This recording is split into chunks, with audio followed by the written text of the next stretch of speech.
In this video lecture, I would be demonstrating the preparation of standard false color composite from satellite images.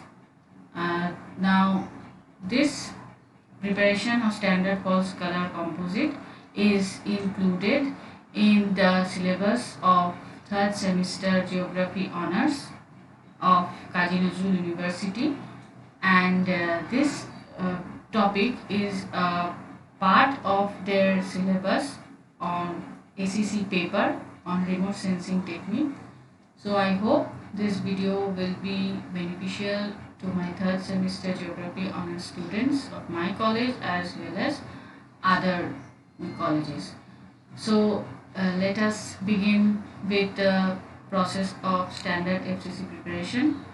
Now, the QGIS 3.10 version will be used for preparation of the standard composite. So follow my steps. I hope it will be beneficial for you all.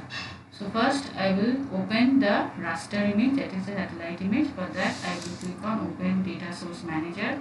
I will click on the image which I will require for my standard FCC preparation. I will select this one. This is my required image. I will open it.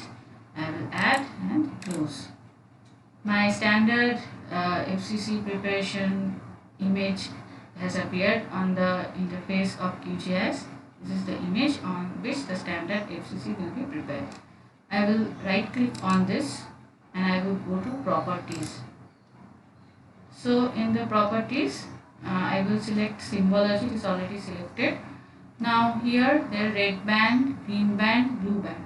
So in this image, the near infrared will be viewed through the red gun, and for this image near infrared is in band 3.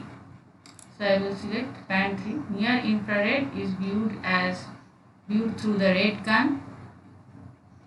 The red color is viewed through green band, and in band 2 we get the red band which is observed through green band, green gun, and in the first layer or in band 1 there is the green band which is observed through the blue gun. So the layer ordering has been changed to 3, 2, 1. I will now apply and click on OK. Now this is my standard FCC preparation. These are the steps which are required to be followed for preparation of a standard false color composite on a satellite image.